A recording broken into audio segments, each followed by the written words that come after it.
At 10:30 hours on October 30, 1942, Lieutenant Commander Herschel Smith stood on the damaged flight deck of USS Enterprise at Numeri, New Caledonia, watching 75 CBS weld steel plates over bomb craters that should have sunk his ship 4 days earlier. The carrier was Enterprise CV6, 25,000 tons, 824 feet long, the most decorated warship America would ever put to sea. She had just survived the Battle of Santa Cruz with 2 direct bomb hits, 75 wounded, and 44 dead. Her forward elevator was jammed. Her hull had a massive bulge on the starboard side. One fuel tank was still leaking.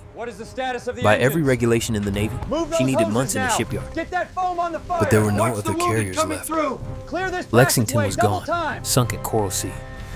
Yorktown was gone, destroyed at Midway. Wasp was gone, torpedoed 2 months ago. Hornet had just been sunk at Santa Cruz 4 days earlier. Saratoga was in Pearl Harbor under repair from torpedo damage.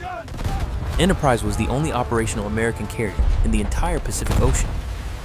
The only one standing between the Japanese Navy and total control of the Solomon Islands. Japanese intelligence knew this. They had declared Enterprise sunk 3 separate times in the past 10 months. First after the Battle of the Eastern Solomons in August, then after Santa Cruz in October. Each time American propaganda countered the claims. Each time Enterprise appeared again in battle, broken but fighting. The Japanese began calling her something else, the Gray Ghost, the ship that refused to die. Smith had been Enterprise's damage control officer since April 1942. He was Naval Academy class of 1922 from Michigan. He had been trained as a line officer, qualified to command ships, but his expertise was damage control. He understood how ships were built, where they were strong, where they were weak, how damage propagated through a vessel, how to stop it.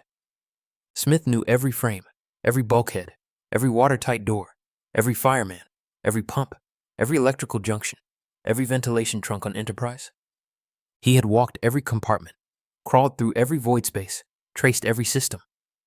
When damage occurred, he did not need blueprints. He could visualize in his mind exactly what was broken, exactly what was threatened, exactly what needed to be done. His damage control teams were trained to a level few other ships could match. Every man knew his role. Every team knew their equipment. They drilled constantly. Fire drills, flooding drills, bomb damage drills. They drilled in daylight, in darkness, in rough seas, in calm seas. They drilled until muscle memory took over, until they could work without thinking, until chaos became routine. When the first bomb hit Enterprise at Eastern Solomons in August, Smith was on the bridge. He felt the explosion, saw smoke boiling up from the flight deck. He did not wait for damage reports. He ran down ladders through passageways filled with smoke toward the damage. His teams were already there, hoses spraying foam, men carrying the wounded, sailors throwing burning debris overboard. Smith assessed the situation in seconds. The bomb had penetrated 3 decks. Fires were spreading after. Electrical power was out to half the ship. He gave orders. Contain the fire here. Shore up this bulkhead. RRO power through these circuits. Pump water from these compartments. The teams executed. The fires were contained. The ship survived. At Santa Cruz in October, Enterprise took 2 direct hits and 2 near misses within 5 minutes. Smith was below decks when the first bomb hit. The explosion knocked him off his feet. Lights went out. Emergency lighting kicked in seconds later. He got up, checked himself for injuries, found none, started running toward the damage. The second bomb hit before he got there. This explosion was closer. The blast wave threw him against a bulkhead. His ears rang.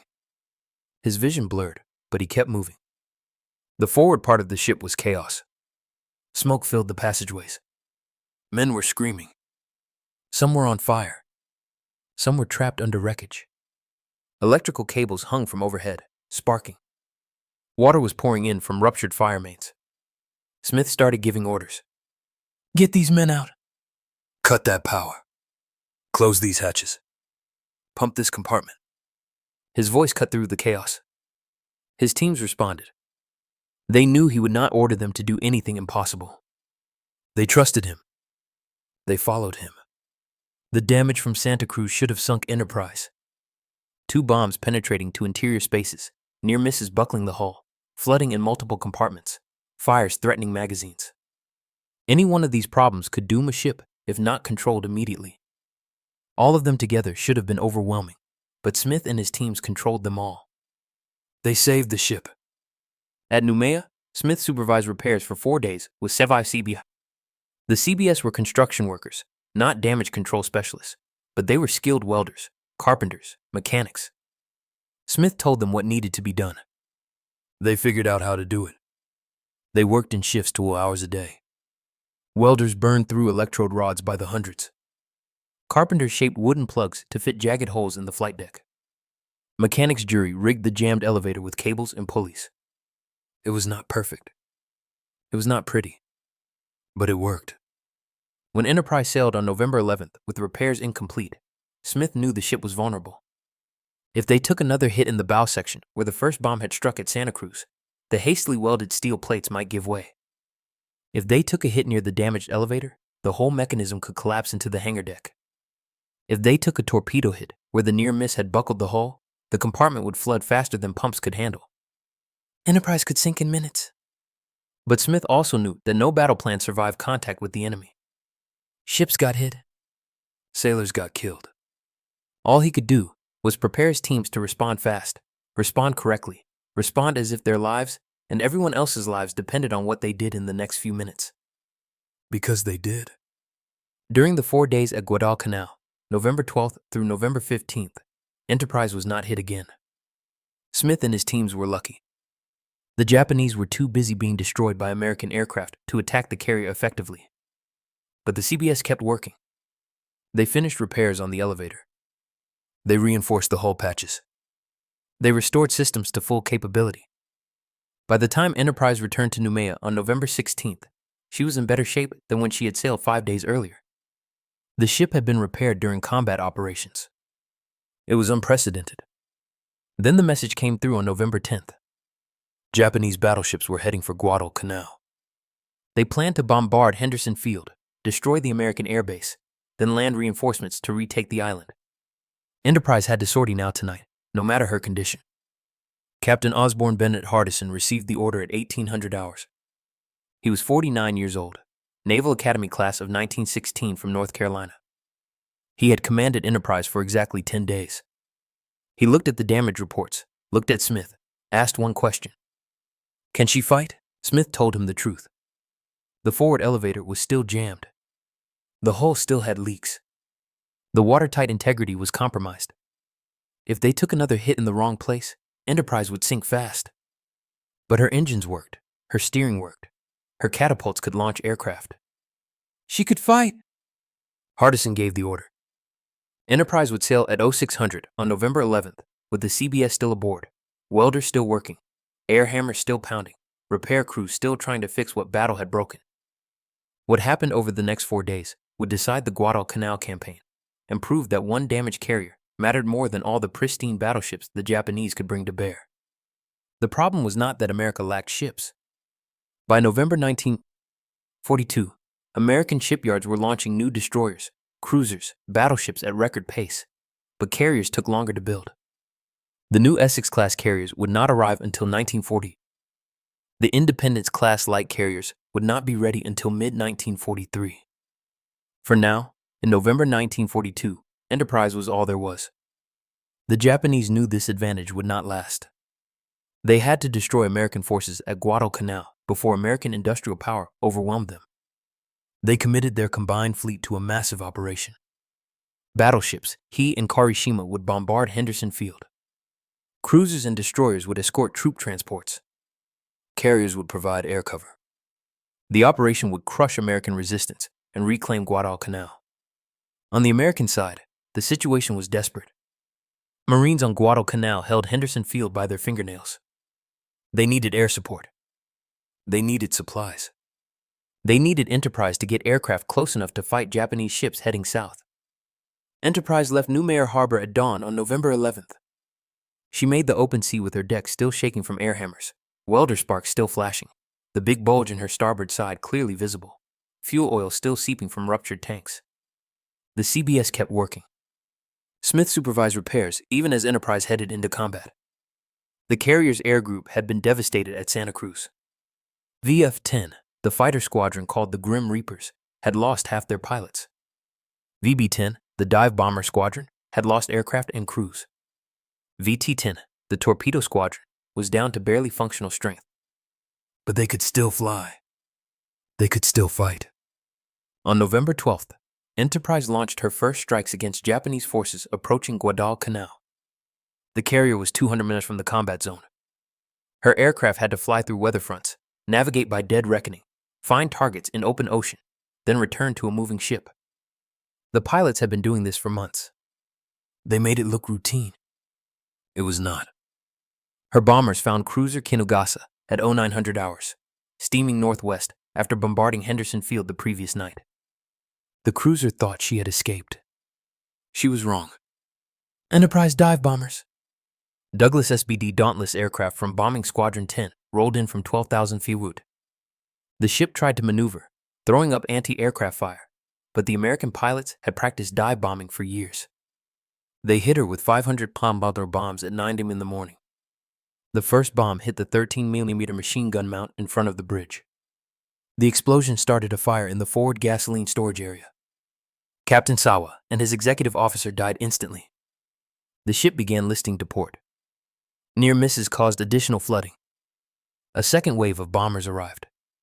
More hits knocked out the cruiser's engines and rudder. Without propulsion or steering, Kinugasa was doomed. She capsized and sank. At 13 full hours, 511 of her crew went down with her. Enterprise aircraft returned to the carrier. The pilots reported the kill. They refueled and rearmed. They ate cold sandwiches in the ready room. They waited for the next mission. Some of them were 19 years old. Some had been in combat for 9 months. All of them knew that more targets were coming. That night, November 12th into November 13th, American cruisers and destroyers fought a desperate surface battle against Japanese battleship Hei and her escorts. The action started just after 0:30 hours. The two forces encountered each other at point-blank range in darkness. Searchlights snapped on. Guns opened fire. The range was so close that some shells passed through ships without exploding because the fuses had not armed. He was a Congo-class battleship, 14,000 tons, 814 guns, heavily armored. She should have destroyed the American force, but the night action was chaos. American destroyers launched torpedoes. American cruisers fired at close range. He took dozens of 8-in and 6-in shell hits. Her steering was damaged. Her forward turrets were knocked out. A torpedo hit flooded compartments. By dawn, she was crippled, unable to make more than 8 knots circling northwest of Savo Island. The Japanese should have scuttled her then, should have abandoned ship and let her sink, but they tried to save her. Destroyers stood by, ready to take off the crew. Tugs were dispatched from the Shortland Islands. They thought they had time. They were wrong. November 13th at dawn. Enterprise aircraft found he at 0615, limping north at 8 knots, trailing oil, listing 5 degrees to starboard, trying to reach safety before American bombers could finish her. The battleship was 30 AMI northwest of Savo Island. Her escorts, 3 destroyers, were still with her, but they could not protect her from what was coming. Enterprise launched the first strike at 0630. 6 F4F Wildcat fighters for combat air patrol. 9 SBD Dauntless dive bombers loaded with 1,000-pound bombs. 6 Teve Avenger torpedo planes carrying Mark 13 torpedoes. They found he at 0721. The dive bombers went in first from 10,000 feet. The battleship maneuvered sluggishly, her steering still damaged from the night battle. The bombs hit. One struck near the forward turret. Another hit midship. Fire started. The torpedo planes attacked from low altitude, skimming the water at 200 feet, dropping torpedoes at 1,500 yards. The battleship's anti-aircraft guns fired desperately. Tracers filled the air. One Avenger was hit, crashed into the sea, but the other torpedoes ran true. At least 2 hit the battleship's port side. Underwater explosions opened the hull to the sea. Then Marine aircraft arrived from Henderson Field. More dive bombers, more torpedo planes. They attacked in waves. Then Army B-7 bombers from Espiritu Santo joined the attack, dropping bombs from 20,000 feet. The bombers could not aim precisely from that altitude, but with enough bombs, some would hit, and they did. Wave after wave of attacks continued through the morning and afternoon. Enterprise launched a second strike at 0900, a third strike at 1100. Marine squadrons from Henderson kept rotating through. Army bombers kept coming. The Japanese tried to provide air cover. Zero fighters flew combat air patrol over high, but there were too many American aircraft. The Japanese fighters were outnumbered, overwhelmed. By 400 hours, he had taken an estimated 5 to 8 torpedo hits and 7 to 8 bomb hits. Her hull was breached in multiple locations. Water flooded the lower decks faster than pumps could handle. Fires burned out of control. The captain gave the order to abandon ship. Destroyers came alongside, took off survivors. At 18D hours, as the sun set on November 13th, the Japanese scuttled he with demolition charges. She sank in the evening darkness. 8 or 8 of her crew died. But the battle was not over. More Japanese ships were coming. Cruisers, destroyers, and battleship Kirishima were approaching Guadalcanal for another bombardment run, and 11 Japanese troop transports were steaming south, packed with 10,000 soldiers to retake the island. Enterprise kept launching strikes. Her pilots were exhausted. They had flown multiple missions per day for 3 days. Some had been shot down, rescued, and flew again the same day. The maintenance crews worked miracles, keeping damaged aircraft flying. The CBS kept repairing battle damage from Santa Cruz, while new damage from Japanese air attacks kept appearing. On November 14th, Enterprise bombers found the Japanese troop convoy at 0800 hours. 11 transports tightly packed in formation, heading straight for Guadalcanal at 12 knots. Each transport carried between 800 and 1,000 Japanese soldiers. The soldiers were the veteran troops of the 38th Division, battle-hardened from China, equipped with artillery, tanks, ammunition for a major offensive. If they landed, they could retake Guadalcanal. The Marines at Henderson Field could not stop them. Enterprise dive bombers attacked first at 0830. They rolled in from 12,000 feet, diving at 70 degrees, accelerating to 280 mph, releasing bombs at 1,500 feet, pulling out at 500 feet. The transports had no chance. They were cargo vessels, not warships. Thin hulls, no armor, loaded with fuel and ammunition. When the bombs hit, the ships exploded. The first transport to die was Kinugawa Maru.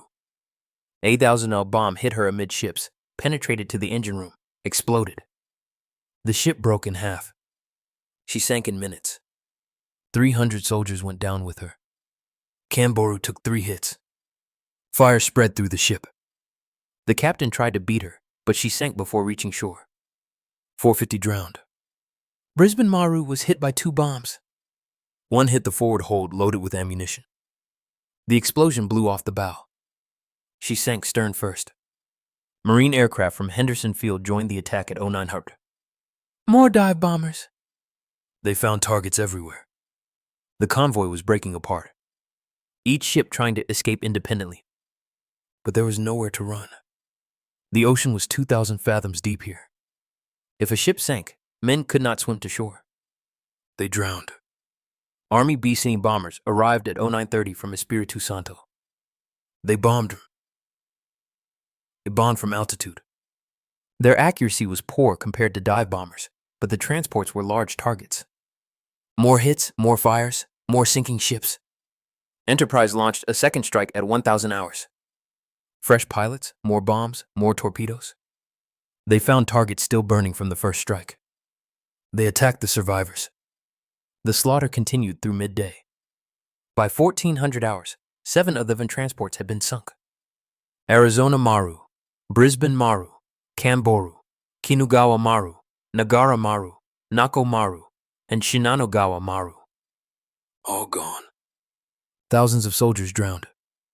The survivors clung to wreckage, waiting for rescue that would not come fast enough.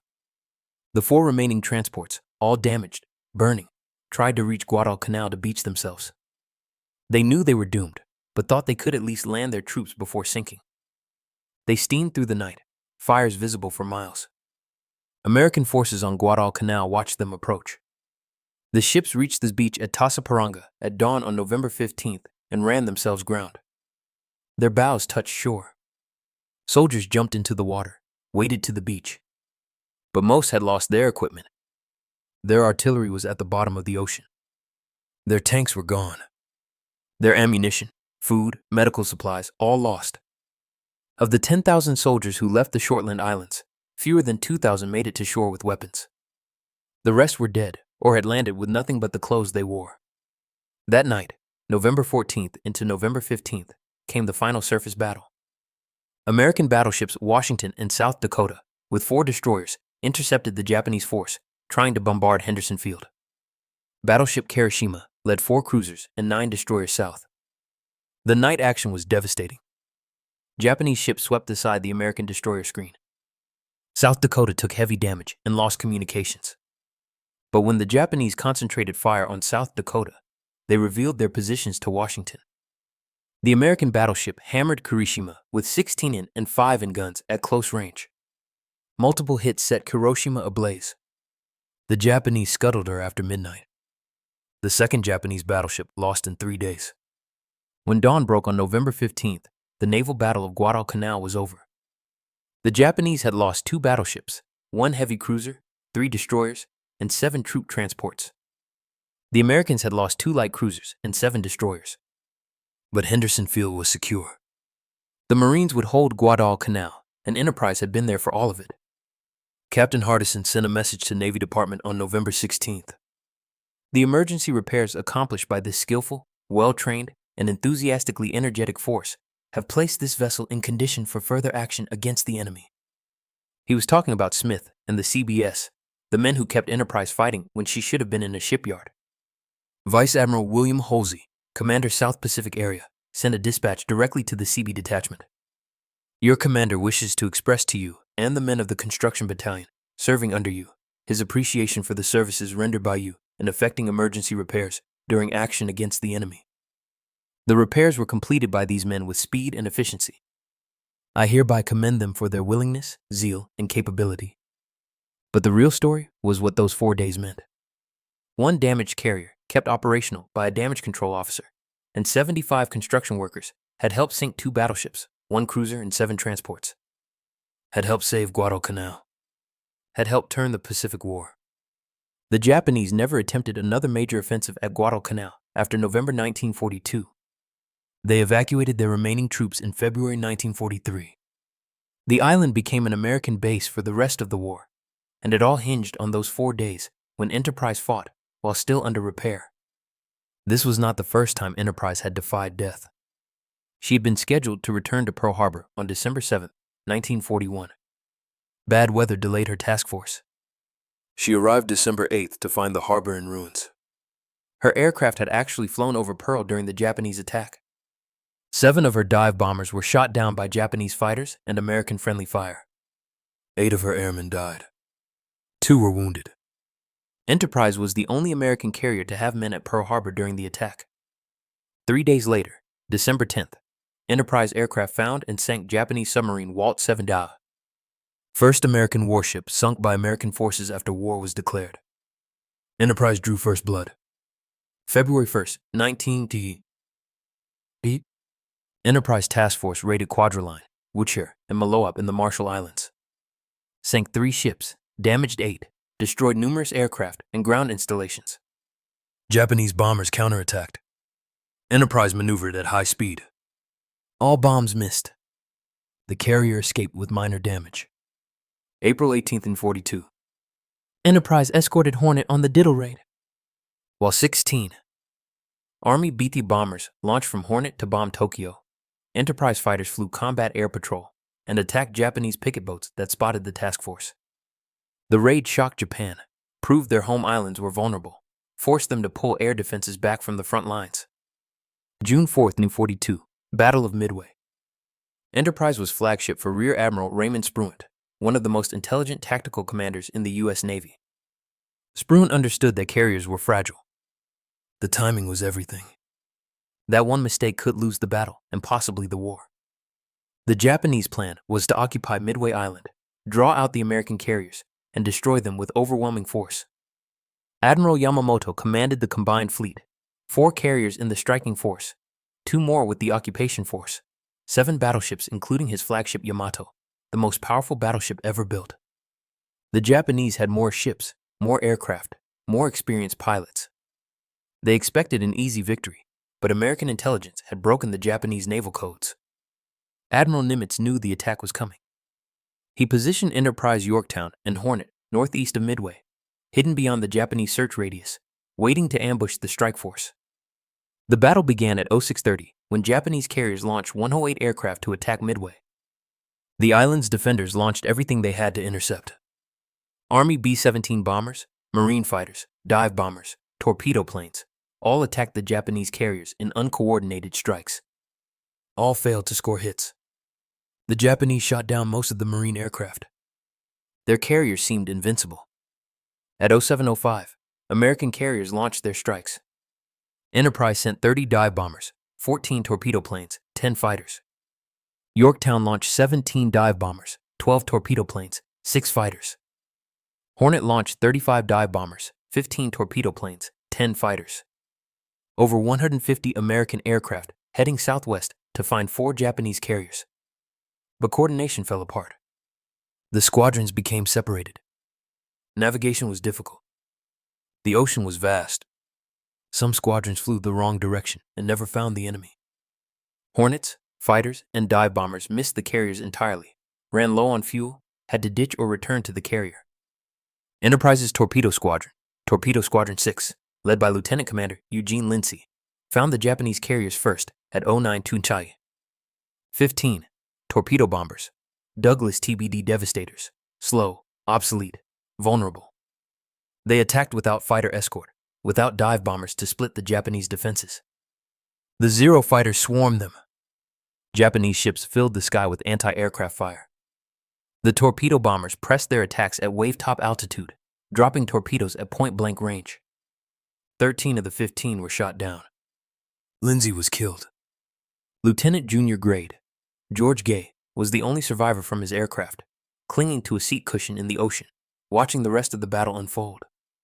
Torpedo Squadron 3 from Yorktown attacked next. 12 more Devastators. 10 were shot down. Then Torpedo Squadron 8 from Hornet. 15 aircraft, 14 shot down. Of 41 torpedo planes that attacked, 35 were destroyed. 0 hits on any Japanese carrier. The torpedo attacks seemed to have accomplished nothing but waste American lives. But those torpedo attacks had drawn the Japanese combat air patrol down to sea level. The Zero fighters were chasing torpedo planes, not watching the sky above. And at that moment at 0925, Enterprise dive bombers arrived at altitude. Lieutenant Commander Wade McClusky commanded Bombing Squadron 6 and Scouting Squadron 6. Dauntless dive bombers total. He had launched at 0706, flown southwest on the expected intercept course. At 0820, he reached the point where the Japanese carriers should have been. They were not there. McClusky made a decision that changed the war. Instead of returning to Enterprise when his fuel ran low, he expanded his search. He flew northwest, then northeast, searching, hoping, knowing that his aircraft might not have enough fuel to return if he guessed wrong. At 0955, one of McClusky's pilots spotted a lone Japanese destroyer steaming northeast at high speed. McClusky recognized what it meant. The destroyer was racing to rejoin the carrier fleet. He turned to follow. 5 minutes later, at 1000 hours, he saw them. 4 Japanese carriers in formation. Akagi, Kaga, Soryu, Hiru. Their flight decks crowded with aircraft being refueled and rearmed. Bombs and torpedoes scattered on deck. Aviation fuel hoses running. The carriers were at their most vulnerable. McClusky did not hesitate. He split his formation. 17 dive bombers would attack Kaga. 16 would attack Akagi. They rolled in from 14,000 feet. The Japanese saw them coming, but too late. 0 fighters were still at sea level, out of position. Anti-aircraft guns opened fire, but could not track dive bombers coming straight down at 300 mph. The dive bombers screamed down at 70° angles. Pilots centered the target in their bomb sights, compensated for wind, released at 1,500 feet, pulled out at 500 feet with crushing G-forces. The bombs fell. They hit. Kaga took 4 direct hits. 1 bomb penetrated the flight deck, exploded in the hangar deck among rearming aircraft. The explosion set off aviation fuel and munitions. Fire spread instantly. Another bomb hit near the island, killed the captain and most of the bridge crew. More bombs hit the flight deck, starting more fires. Within minutes, Kaga was an inferno. Her crew fought the fires, but the damage was catastrophic. She burned for hours before being abandoned and scuttled. Akagi took only one hit, but it was enough. Lieutenant Dick Best, leading a 3-plane section, put his 1000B bomb through the flight deck midship. The bomb exploded among aircraft being rearmed on the hangar deck. Secondary explosions from munitions and fuel turned the hangar into a fireball. Flames spread through the ship. Akagi's damage control could not contain it. By afternoon, the flagship of the strike force, Admiral Nagumo's carrier, was abandoned. She burned through the night and was scuttled at dawn. At the same moment, McClusky's bombers hit Akagi and Kaga. Yorktown's dive bombers attacked Soryu. 3 hits in quick succession. All 3 bombs exploded among rearming aircraft. Soryu was engulfed in flames within minutes. She sank at 7:13 that evening. In 5 minutes, 3 of the 4 Japanese carriers had been mortally wounded. But the battle was not over. Hyo, the 4th carrier, was separated from the others and had not been attacked. At noon, Hiru launched her remaining aircraft against the American carriers. They found Yorktown first, hit her with bombs and torpedoes. Yorktown went dead in the water. Enterprise had to finish Hiru. At 3:30 in the afternoon, Enterprise launched 24 dive bombers. They found Hiru at 50:05. They rolled in. 4 bombs hit, all on the flight deck. Fire started immediately. Hugh fought to survive, but the damage was too severe. She was scuttled the next morning. 4 Japanese carriers destroyed. The cream of the Japanese carrier force, the pilots who had attacked Pearl Harbor, all gone. American losses were Yorktown and destroyer Hammond sunk by submarine. Enterprise and Hornet survived undamaged. The battle was the turning point of the Pacific War, and Enterprise dive bombers, led by McCluskey's decision to expand his search and follow one destroyer, had made the difference. August 24th, 1942, Battle of the Eastern Solomons. Enterprise fought off massive Japanese air attacks, while her own aircraft sank light carrier Ryujo. 3 direct bomb hits and 4 near misses hit Enterprise. 74 men killed, 95 wounded. Serious damage to the flight deck and hull, but damage control teams patched the holes. Enterprise steamed back to Pearl Harbor under her own power. Repaired in 5 weeks. Back in action by mid-October. October 26, 1942. Battle of Santa Cruz Islands. 2 more bomb hits. 44 more dead, 75 wounded. Hornet sunk.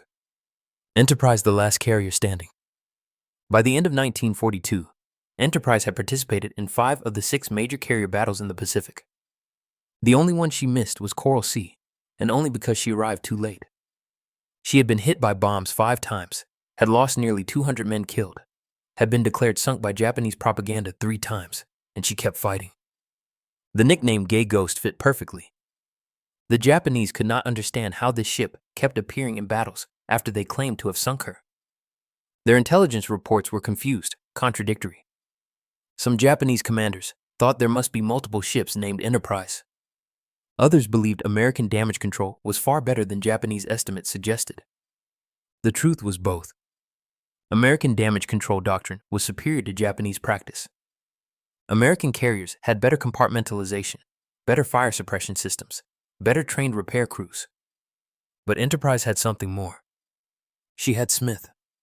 She had the CBS. She had captains like Hardison, who would take a damaged ship into battle because the mission demanded it. She had pilots who flew until their aircraft fell apart, then flew borrowed aircraft. She had a crew that believed their ship was special, that she could not be sunk, that they would survive anything. In 1943 and 1944, as new Essex-class carriers joined the fleet, Enterprise's role changed. She was no longer alone, but she was still fighting. She participated in the Gilbert Islands Campaign, the Marshall Islands Campaign, the Strikes Against Truk, the Marianas Campaign, the Battle of the Philippine Sea, the Battle of Leyte Gulf. At Leyte Gulf, in October 1944, the largest naval battle in history, Enterprise aircraft sank 3 enemy ships and shot down 52 enemy planes, more than any other carrier in the battle. She took 2 kamikaze hits, but the damage was minor. Enterprise had fought in so many battles that even kamikaze crashes barely slowed her down. In late 1904, Enterprise pioneered night carrier operations.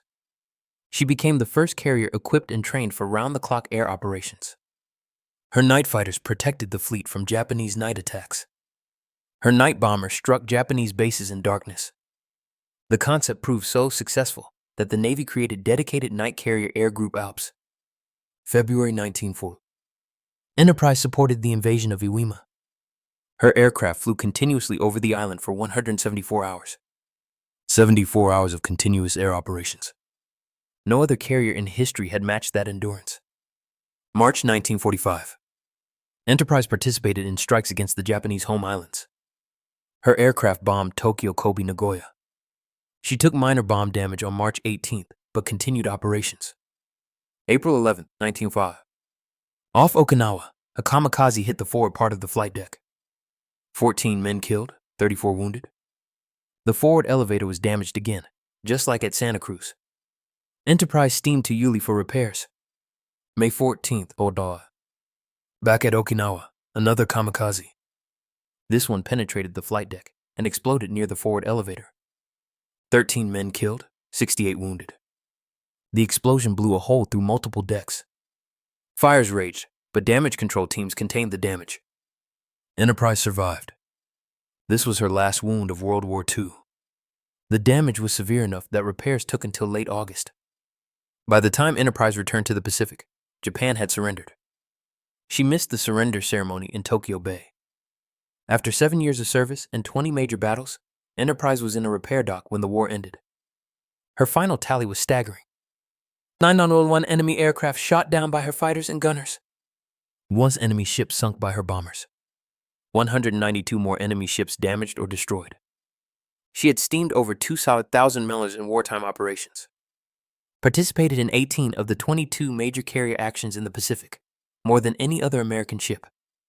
Enterprise earned 20 battle stars, 3 more than any other U.S. warship in World War II. She received the Presidential Unit Citation. She received the Navy Unit Commendation. She was the only carrier to receive both.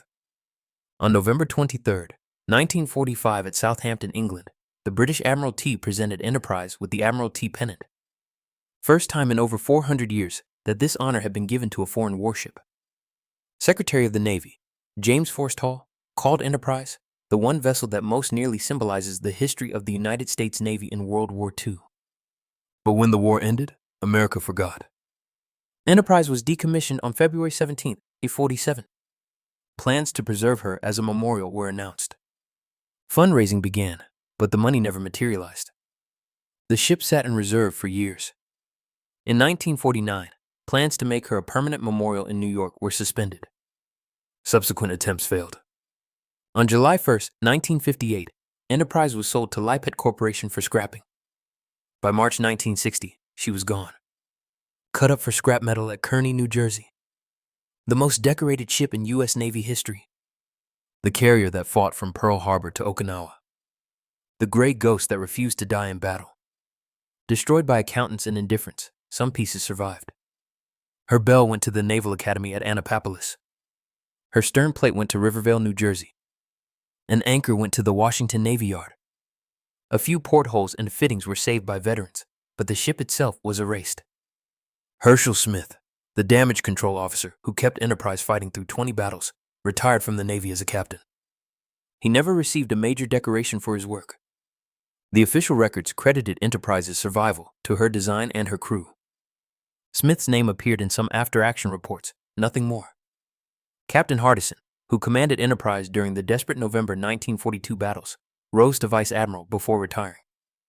He died in February 1959 from injuries in a car accident. He was buried at Arlington National Cemetery. His papers are preserved at the University of North Carolina.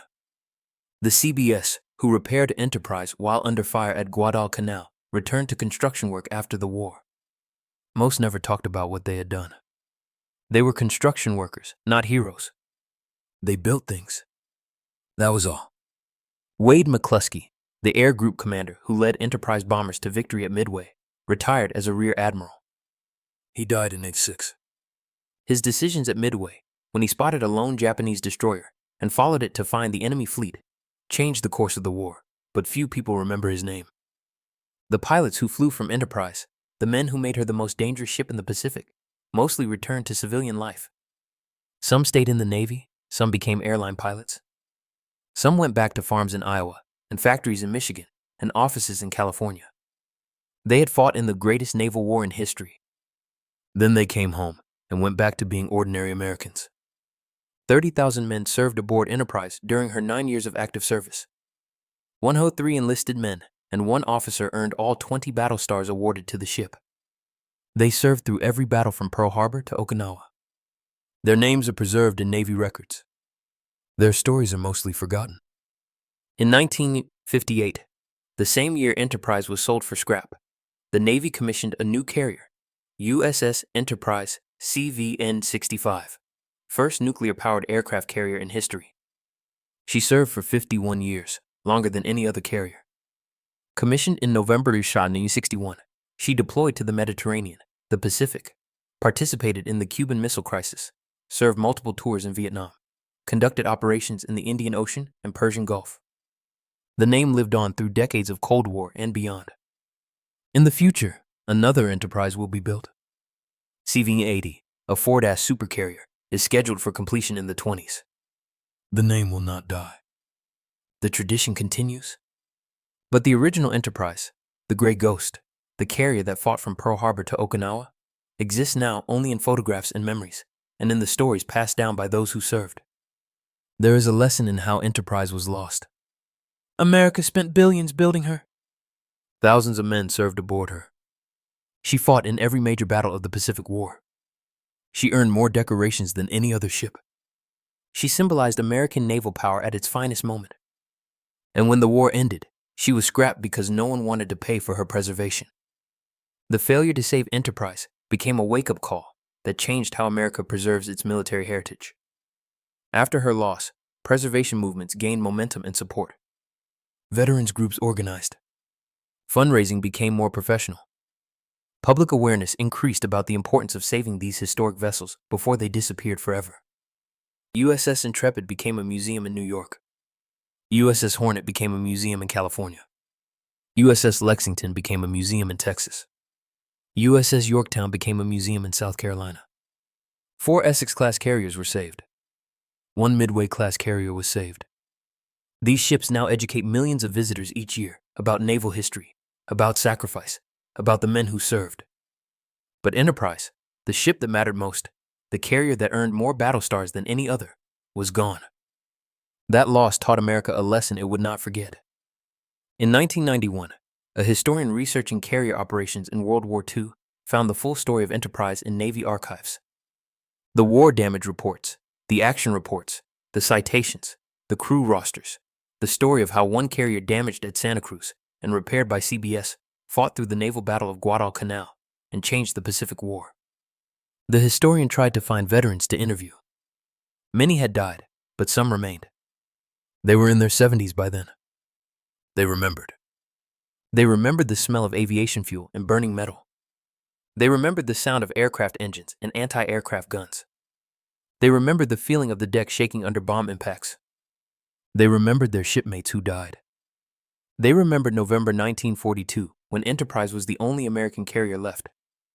When she sailed into battle while still under repair, when CBS welded steel plates on her flight deck while Japanese aircraft attacked.